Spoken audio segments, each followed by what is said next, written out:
Capítulo 15. El camino al parque. Entonces, ¿qué le pasó a Marky que sintió la necesidad de recurrir a medicamentos para su dolor y finalmente morir solo en un parque en medio de la noche?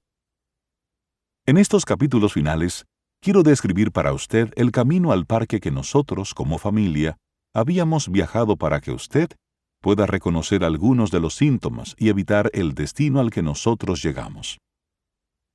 También quiero abordar una serie de preguntas con la esperanza de que usted y su familia puedan disfrutar una vida más cerca, en comunión con el Dios que le ama tanto, que dio a su Hijo unigénito para que muriera en nuestro lugar.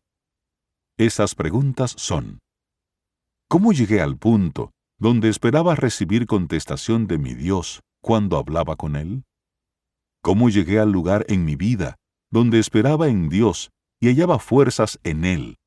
¿Y cómo aprendí a reconocer la voz de Dios cuando me hablaba en sueños, visiones o a través de una persona? Comencemos. Dios tiene un plan. En primer lugar, debemos entender este punto básico e importante. Yo creo que Dios tiene un plan para mi vida que es muy diferente del plan para cualquier otra persona que ha vivido en esta tierra. Yo también creo que Dios tiene un llamado único en su vida y que no hay dos vidas exactamente iguales. La vida de cada persona, el llamado de cada persona, es totalmente único. Cuando miro hacia atrás en mi vida, veo claramente la verdad de estas palabras, y que la veracidad de estas palabras dependen de la fuerza y constancia con la que nosotros buscamos a Dios, y le pedimos que sea real en nuestras vidas, al grado que realmente queremos conocerle y confiar en Él. Cuando miro hacia atrás en mi vida, veo claramente cómo Dios está siempre presente y esperando que nosotros le busquemos. Hoy, más que nunca, valoro el profundo deseo del Señor de querer tener una relación con nosotros. Él nos da el libre albedrío para escoger caminar por la vida con Él y obedecer sus mandamientos. Nuestro Padre Celestial nunca nos obligará a tener esa relación con Él.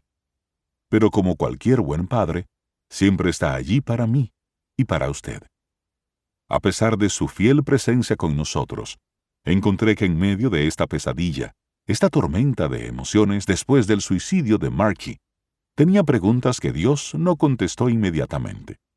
Sin embargo, a medida que tomaba un paso a la vez en fe, Él, de acuerdo con el paso de su perfecto plan para mí, me reveló muchas respuestas a mis preguntas, con una condición: que yo debía confiar en Él y obedecerle. Me doy cuenta ahora que nunca sabremos o entenderemos totalmente las razones por las que Dios permite que ocurran tragedias. Algunas cosas solo serán reveladas hasta nuestra llegada al cielo y no antes.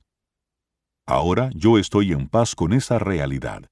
Después de todo, los caminos de Dios son definitivamente superiores a los nuestros. Una distinción fundamental: Dios, Jesús y la religión. Ahora regresemos al principio de mi vida, el principio de mi viaje. Soy el hijo más joven de 4, y me crié en una familia de clase media de origen italiano-eslovaco. Mi padre, Albert, trabajó en Goodyear Aerospace y fue un alto dirigente del sindicato. Totalmente italiano, él fue criado por padres inmigrantes que se conocieron en un barco procedente de Nápoles, Italia, a los Estados Unidos en 1920. Mi madre, Ana, es mitad checoslovaca y mitad austríaca. Ella es una ama de casa. Ella se crió en una granja en New Bridgeton, Pensilvania, junto con sus 9 hermanos y hermanas. Nuestra familia vivió en Barberton, Ohio, un pueblo de obreros, situado en el noreste de Ohio, cerca de Akron, e intercalada entre Canton y Cleveland. Mi familia siempre fue políticamente activa. Mi papá era un concejal de la ciudad. Y como el 90% de nuestro pueblo, nosotros éramos fuertes demócratas y miembros del sindicato. El primer cambio importante en mi vida llegó el 4 de mayo de 1970, cuando tenía 12 años. Llegué a casa de mi clase de 6º grado en Decker Elementary School en Barberton, Ohio, para encontrar nuestra casa llena de gente en la sala de estar y en el porche. Mi hermano de 17 años de edad, Sonny, me recibió en la acera de la casa con la impactante noticia, especialmente si eras un niño de 12 años de edad. Al acercarme al porche, Sonny gritó alarmado: «Alan fue baleado en la universidad hoy». «¿Qué?» «Recibió un disparo en la Universidad de Kent. Fue herido. Recibió un disparo en la muñeca derecha. Y Chiqui estaba allí. Ella se escondió detrás de unos autos y casi fue baleada también. 4 muchachos están muertos y un montón de heridos. Alan está en la sala de estar». Entré a la sala de estar, que estaba llena de gente. Alan estaba sentado en el sofá. Su muñeca derecha estaba vendada, y pude ver las manchas de sangre que se filtraban. La TV estaba a todo volumen mientras Alan, sus amigos de la universidad, mi hermana, mamá y papá, todos observaban las noticias. Dorothy Fuldheim, la presentadora de noticias locales y un ícono del Midwest, estaba llorando. Los videos mostraron los gases lacrimógenos y a los soldados de la Guardia Nacional que dispararon. Ella decía que este era el día más trágico que ella podía recordar. Nosotros, como gobierno, estábamos matando a nuestros propios hijos. Más tarde, se confirmó que 4 estudiantes murieron y 9 heridos, todos baleados con rifles de alta potencia M1. Tardaría 7 años de investigaciones antes de que las familias recibieran cierta justicia, antes de que el FBI y otros investigadores del gobierno determinaran que los disparos habían sido injustificables, inexcusables e innecesarios. Después de un juicio civil, el gobierno le dio a los padres de los 4 estudiantes asesinados $15,000 por cada vida perdida, que ellos donaron a un parapléjico sobreviviente de los disparos.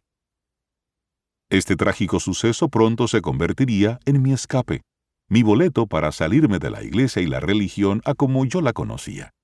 Al día siguiente, el sacerdote de la iglesia estaba en nuestra sala de estar y procedió a decirnos, en su quebrado acento húngaro, acerca de sus raíces étnicas en un país comunista de Europa. Él categóricamente nos explicó que mi hermano, mi hermana y los otros estudiantes no tenían derecho a protestar contra el gobierno o contra la guerra de Vietnam. El sacerdote sugirió que apoyáramos las acciones de nuestro país, nos gustaran o no. Si no queremos a nuestra patria, entonces debíamos irnos. Mi madre, que es realmente la columna vertebral y la fuerza de nuestra familia, con mucha cortesía, pero con firmeza, escoltó al sacerdote de nuestra propiedad, y nunca volvimos a asistir a esa iglesia o ninguna otra iglesia otra vez. Mi familia conocía las tragedias del comunismo de nuestro propio patrimonio europeo. Nosotros también amábamos a América profundamente, así como las libertades que disfrutábamos, incluyendo el derecho a la libertad de expresión que se encuentra en la Primera Enmienda. Las libertades por las cuales mi padre luchó durante la Segunda Guerra Mundial, las libertades que le costó a él su ojo derecho mientras servía a su país, y las libertades que mi madre apoyó como una enfermera del ejército durante esa misma guerra. Como mencioné anteriormente, mi madre fue la enfermera de mi papá en 1944, mientras se recuperaba de su cirugía del ojo. Mi papá dice: «Perdí un ojo y gané una esposa. Ellos han estado felizmente casados durante 61 años». Después que el sacerdote se fue, me dije a mí mismo: «No más clases de religión los sábados en la mañana, y ahora puedo jugar fútbol el domingo por la mañana». Yo era muy joven para entender mucho sobre religión, o para reconocer el intento equivocado del sacerdote para hablar de la democracia y la libertad de expresión. Así comenzó un paseo en montaña rusa muy emocional, y mi doloroso viaje de 20 años hacia la realización de que la religión hecha por el hombre y los errores cometidos en nombre de esa religión no reflejan en absoluto quién es Dios o su propósito para nuestra vida. El verdadero cristianismo en acción. A principios de 1997, yo estaba haciendo mi trabajo misionero social mensual en los proyectos de vivienda, porque me hacían sentir bien, pero generalmente solo ese día. Yo no le estaba ofreciendo a estas familias y niños pobres ninguna esperanza para salir de su situación miserable. Yo solo proveía algunas cosas que necesitaban en sus vidas en ese preciso momento. Yo creía que al trabajar diligentemente en esos proyectos, estaba ganándome mi camino al cielo. Y fue entonces que Dios puso al pastor Mike Guarnieri de Grace Fellowship Church directamente en mi camino. Él estaba allí, repartiendo bolsas de comestibles, y más tarde me di cuenta que también les estaba dando esperanzas a los pobres. Como si estuviera protegiendo a mi pueblo, mi territorio, me le acerqué y le pregunté, ¿quién eres? ¿Quién es este hombre?, pensé. Probablemente un testigo de Jehová o alguien parecido con el valor de entrar en mi área. Estos son mis proyectos de vivienda y estos son mis pobres. Dijo, hola, yo soy el pastor Mike. ¿Quién eres tú? Yo soy Mark, respondí sarcásticamente. ¿Qué es lo que estás haciendo aquí? Él respondió, regalando alimentos. ¿De dónde vienes?, le pregunté. Grace Fellowship. Nosotros hemos estado viniendo aquí durante los últimos 8 años, trayendo ropa y alimentación para las personas que viven aquí. Yo estaba totalmente desconcertado. Aquí estaba un pastor principal, con sus mangas enrolladas, alimentando a los pobres. Yo estaba muy impresionado. Mientras le ayudaba a él y a sus voluntarios a descargar los alimentos, les conté sobre mis últimos esfuerzos en los proyectos de vivienda. El pastor me invitó gentilmente a su iglesia a pocas cuadras de distancia. Me gustó lo que vi y me impresionó su corazón de siervo. Él era un pastor y alimentó a los pobres. Eso fue todo lo que yo necesitaba. Me fui a casa a contarle las nuevas noticias a mi esposa, y resultó que era pastor en la iglesia de mi suegra. Asistí a varios servicios, y por primera vez en mi vida escuché la palabra de Dios predicada por un verdadero siervo de Dios que amaba al Señor con todo su corazón. Y él definitivamente hacía lo que predicaba. El 31 de mayo de 1997, a solo un par de meses después de haber conocido al pastor Mike y de asistir a varios de sus servicios, yo di un paso que cambiaría mi vida para siempre. Yo había estado orando en mis adentros por un cambio radical en mi vida. Cuando yo no podía hacer la entrega de los sábados, que eran artículos infantiles para los pobres que llevaba en mi camioneta, el pastor Mike aceptó entregar las donaciones por mí. Acordamos reunirnos en la iglesia para que pudiera usar mi camioneta. Mientras charlábamos brevemente en el sótano de la iglesia, le pregunté acerca de algunas cosas que no entendía sobre Dios. Le agradecí por su tiempo, y cuando me estaba yendo, me dijo algo que cambiaría para siempre mi vida. ¿Sabes, Mark? Tú puedes dar miles de camionetas cargadas de alimentos, ropa y juguetes a los pobres, pero incluso ese buen trabajo nunca llenará el vacío que está dentro de tu corazón. Solo Jesucristo puede llenarlo. Dios te ama, y Él quiere una relación contigo a través de su Hijo Jesucristo. Asintiendo con la cabeza, como si le hubiese entendido, me dirigí hacia la puerta como que iba a salir, pero no pude dar un paso adelante. Me volví hacia el pastor Mike y le dije, yo estoy listo. Yo quiero aceptar a Jesús como mi Salvador. Caminé de vuelta hacia la mesa y me senté. El pastor Mike tenía una leve bruma en sus ojos que brillaban y sonrió cuando oró. Romanos capítulo 10, versículos 9 y 10. Que si confiesas con tu boca que Jesús es el Señor y crees en tu corazón que Dios lo levantó de entre los muertos, serás salvo. Porque con el corazón se cree para ser justificado, pero con la boca se confiesa para ser salvo. Cuando miro hacia atrás, me doy cuenta cada vez más claramente cómo Dios me había ido preparando para los tiempos que yo iba a pasar en el valle, para pasar la muerte de Marky y estos 4 años, por varios años más. Este es tan solo un ejemplo de cómo mi vida cambió después que conocí al pastor Mike. En segundo lugar, después de haber aceptado a Jesús como mi Salvador y Señor, diligentemente y por primera vez leí la Biblia. De hecho, El primer año de mi conversión al Señor, leí toda la Biblia y pasé mucho tiempo escuchando la palabra de Dios. Yo leía y escuchaba regularmente el Nuevo Testamento en CD una y otra vez. A medida que devoraba a diario la palabra de Dios y alimentaba mi espíritu, yo iba creciendo más fuerte en el Señor cada día.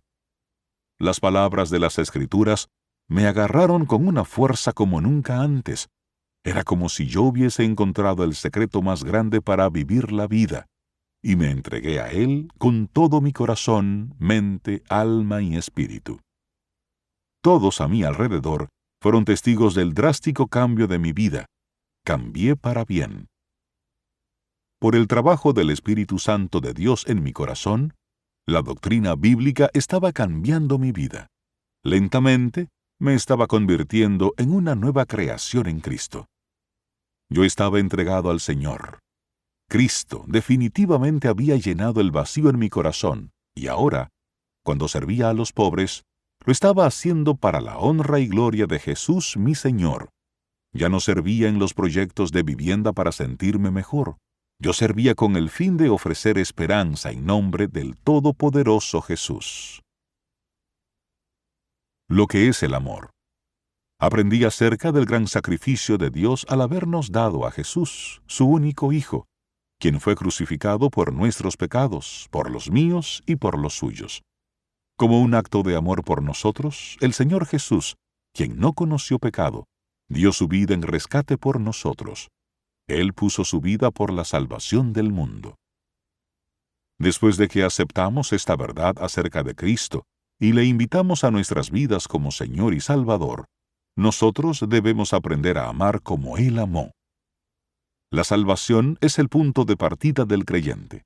Entonces, debemos, por el poder del Espíritu Santo, aprender a dar voluntariamente nuestra vida por otras personas.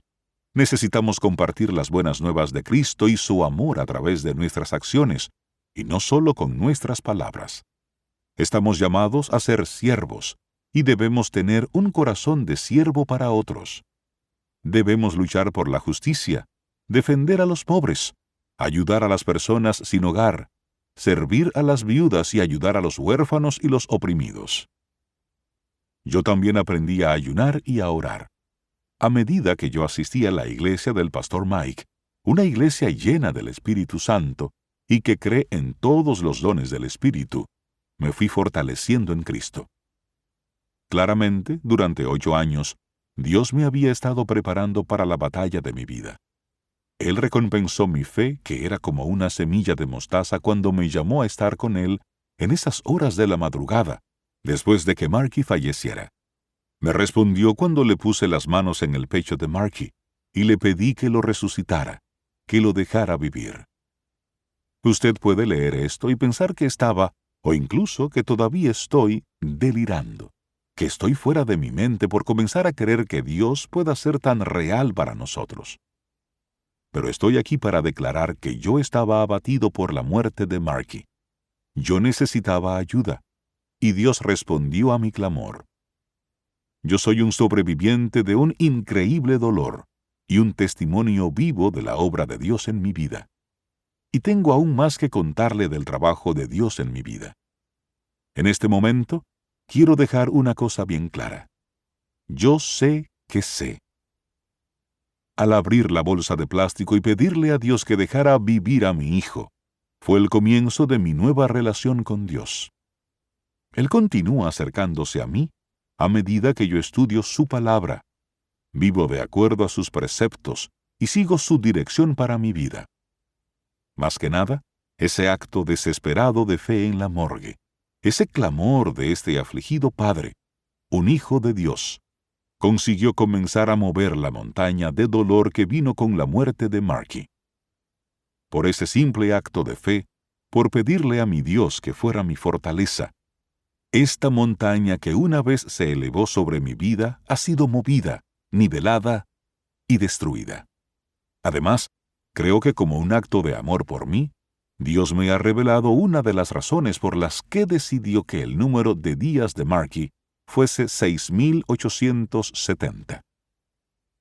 Esta es la razón por la cual Dios dejó que Marky viviera cuando nació.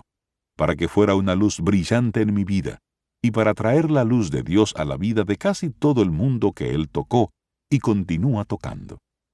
El amor de Dios, la verdad y la esperanza de Dios han sido revelados a través de esta tragedia.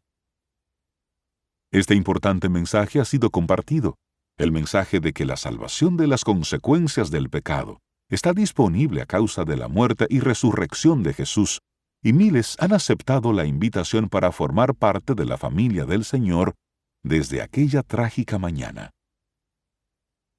La batalla se había intensificado varios años antes, cuando en ese cuarto del hotel en el sur de Ohio, yo había considerado suicidarme. En ese momento Satanás me tenía en sus garras, medio devorado y literalmente a minutos de una eternidad en el infierno. Pero por la gracia de Dios, había buscado a Dios, y Dios había estado ahí conmigo. Dios me arrebató de las fauces del enemigo cuando clamé a Él. Una batalla en el reino celestial. En 1997, cuando di la vuelta y regresé al sótano de esa iglesia y le dije al pastor Mike que yo estaba listo para aceptar a Jesucristo como mi Señor y Salvador, la batalla por mi familia comenzó en el reino celestial. Realmente, sin saberlo, yo o mi familia, o incluso el pastor Mike, a pesar de su amplio conocimiento de la palabra de Dios, la batalla por mi vida, mi esposa y mi matrimonio, y las vidas de nuestros niños estaba a punto de comenzar. Después de todo, batallas de vida o muerte se llevan a cabo continuamente en los cielos, entre los ángeles de Dios y los demonios de Satanás. Dios tenía un propósito para mi vida, y yo finalmente le respondí. A los 39 años de edad, yo acepté a Jesús como mi Señor y Salvador. Desde entonces he aprendido que Dios contesta las oraciones y que envía ángeles como sus mensajeros para contestar esas oraciones y luchar para protegernos en los lugares celestiales. No tenemos porque no pedimos. Anteriormente he mencionado mis limitadas experiencias religiosas y con la Iglesia antes de mis 12 años de edad. He mencionado mis breves peticiones a Dios, cuando yo tenía necesidad de algo, o porque quería que me librase de alguno de mis problemas. Yo fácilmente me volvía a Dios en tiempos de miedo o tragedia. Corría hacia Él cuando la vida de mi bebé recién nacido estaba en peligro en la mesa de parto esa mañana de principios de septiembre en 1986. Cuando estaba en problemas y me encontraba completamente incapaz para cambiar la situación, yo clamé a Dios en alta voz. En ese momento yo no tenía una relación con Dios, pero Él me conocía. Sin embargo, con mucha rapidez me volví a mis caminos pecaminosos durante los 11 años entre el nacimiento de Marky en 1986 y el 31 de mayo de 1997, el día que acepté a Jesús como mi Señor y Salvador. Pronto después de eso, mi esposa también aceptó a Jesús, y así lo hicieron todos mis hijos. El 7 de octubre del 2000, una fecha que siempre recordaré, el nombre de Mark Jr.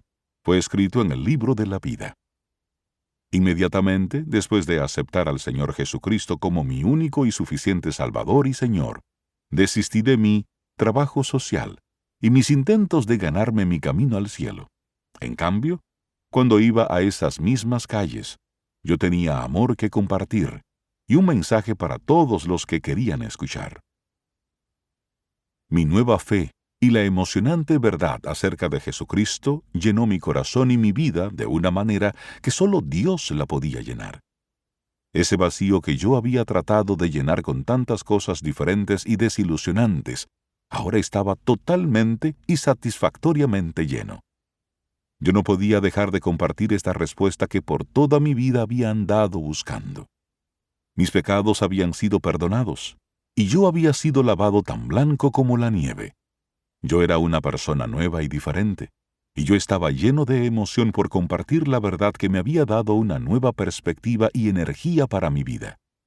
Y rápidamente me di cuenta de que aquellas personas que tienen el mayor dolor, quienes conocen la angustia, el dolor, el sufrimiento y la pobreza de carne propia, son los primeros en recibir y aceptar la buena noticia de sanidad y esperanza. Yo estaba entusiasmado acerca de Dios y encontré que sus palabras en la Biblia eran fuente de vida. Yo era una nueva creación en Cristo. Segunda de Corintios, capítulo 5, versículo 17. Y ahora entendía lo que la gente quería decir cuando hablaban de una relación personal con Jesús. Esta experiencia era mejor que cualquier otra, mejor que cualquier buen rato con los amigos, y aún mayor que cualquier relación que tenía en esta tierra. Jesús era entonces, y es ahora, la fundación de mi vida. Él es mi todo, el propósito de mi vida, la razón para levantarme por la mañana y la fuente de consuelo y esperanza mientras continúo lidiando con la muerte de Margie. He visto ahora que los días, meses y años que yo había pasado estudiando, leyendo, escuchando, actuando y viviendo de acuerdo con la palabra de Dios, me habían estado preparando para los desafíos que se iban a presentar en la vida de mi familia y la mía.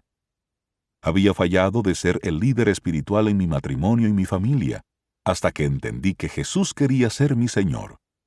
En ese momento y por el trabajo de la gracia de Dios, yo estaba tomando el rol asignado por Dios para el que fui creado, y me alegré. Mi deseo de profundizar mi relación con Dios me consumía, y cuanto más aprendía de mi Padre Celestial, más me asombraba de Él. Dios sabía mi nombre. Dios, el Creador del universo, me conocía por mi nombre, y Él te conoce por tu nombre. Juan, capítulo 10, versículo 3. Él sabe el número de pelos en nuestra cabeza. Mateo, capítulo 10, versículo 30. Más importante aún, una vez que aceptamos a su Hijo como nuestro Salvador y Señor, Dios elige vivir dentro de cada uno de nosotros. Su Espíritu Santo que mora en nosotros es nuestro Maestro, guía y consolador. El Espíritu Santo de Dios. Si todavía no ha aceptado a Jesucristo como su Señor y Salvador, esa última oración puede sonarle extraña o incluso espeluznante. Le voy a explicar.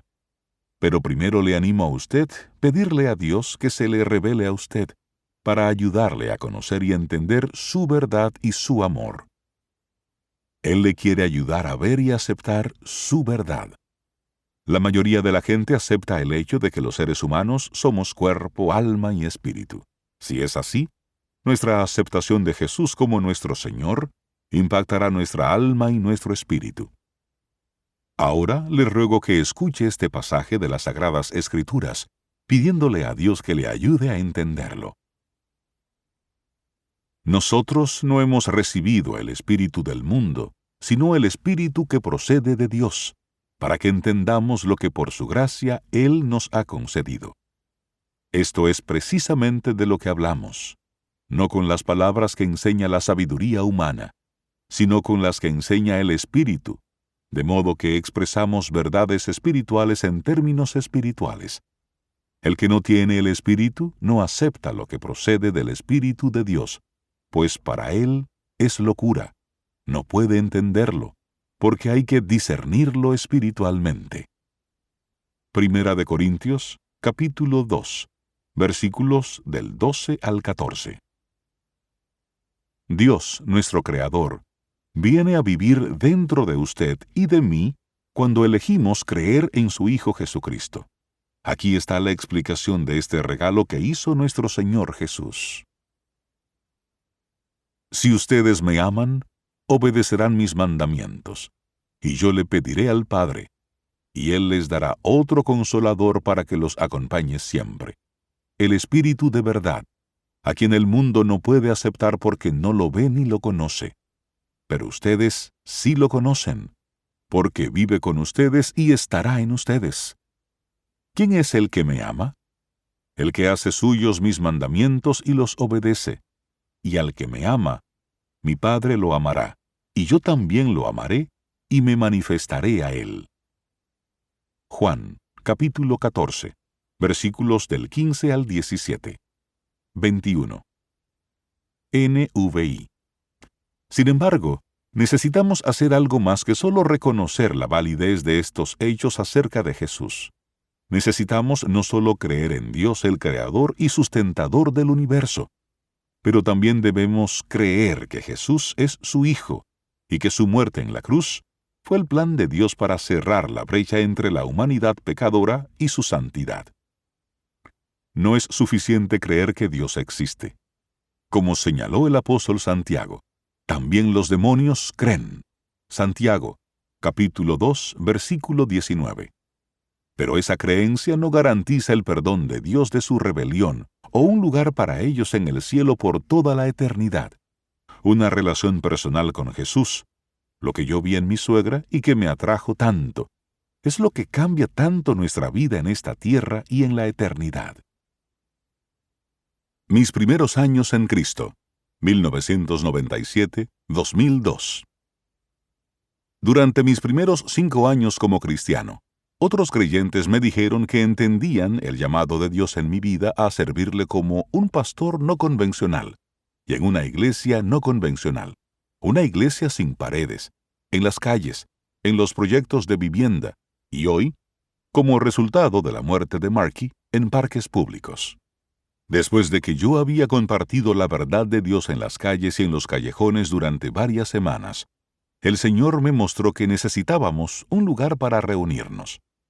La misión de la calle que fundé fue llamada Ministerio Jesús Vive y Ministerio Infantil Días Brillantes. Yo arrendé un edificio pequeño, donde empezamos a servir a los pobres, los desamparados y los niños que vivían en la pobreza.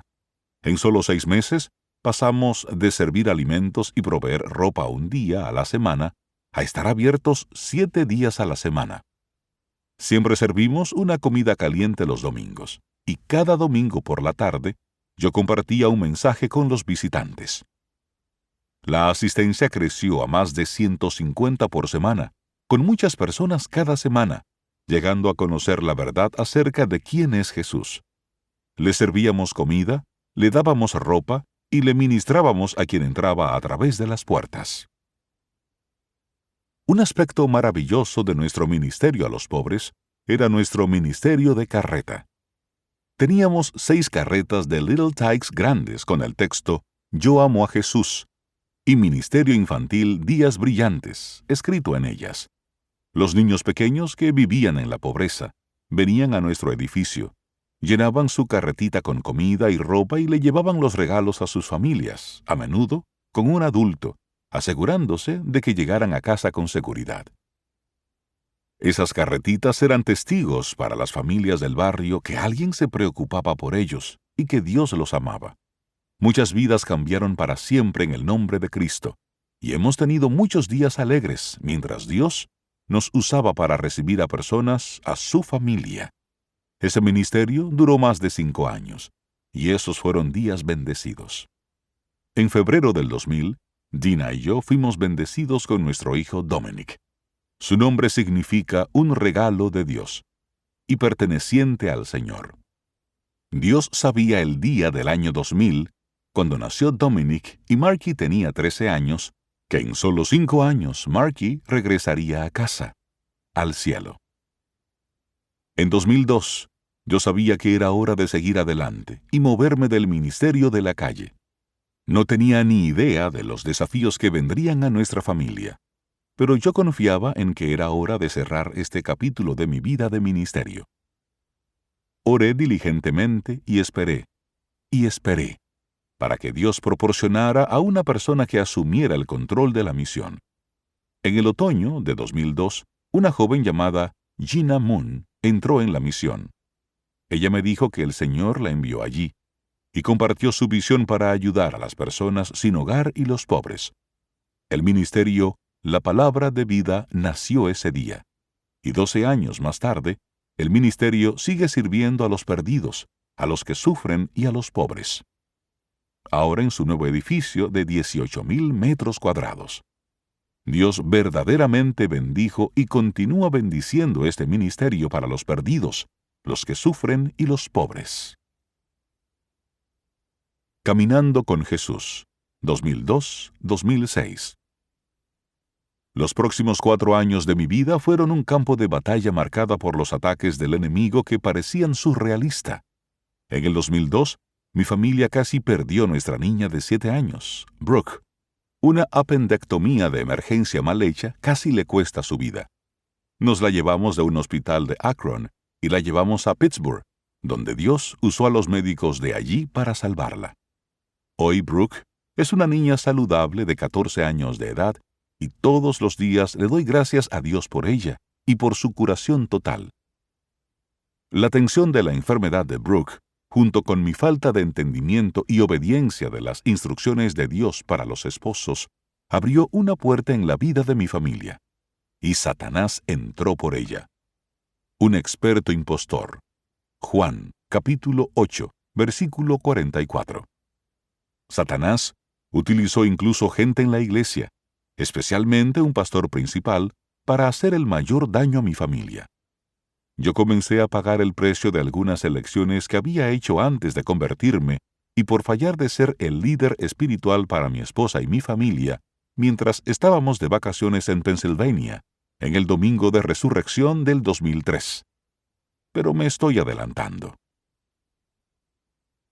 Yo había dedicado mi vida al Señor y había hecho todo lo que podía por servirle a Él.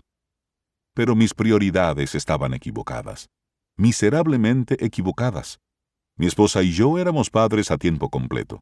Pasábamos 60 horas a la semana dirigiendo nuestra empresa de bienes raíces y también estábamos dirigiendo el ministerio que estaba abierto 365 días al año. Estábamos ocupados 24/7. Sin saberlo, yo estaba fallando en vivir de acuerdo a las prioridades de Dios para su pueblo. Un marido y un padre piadoso pone a Dios en primer lugar y su esposa en segundo lugar, seguido por sus hijos, su trabajo y, si no es su vocación, su ministerio después. En 2003, sin embargo, mi orden de prioridades estaba equivocada. Era Dios primero y mis hijos en segundo lugar, seguido por mi ministerio y mi trabajo como agente de bienes raíces e inversor. Mi esposa estaba en el último lugar. Consecuentemente, estábamos muy vulnerables a los ataques del enemigo, y el enemigo atacó.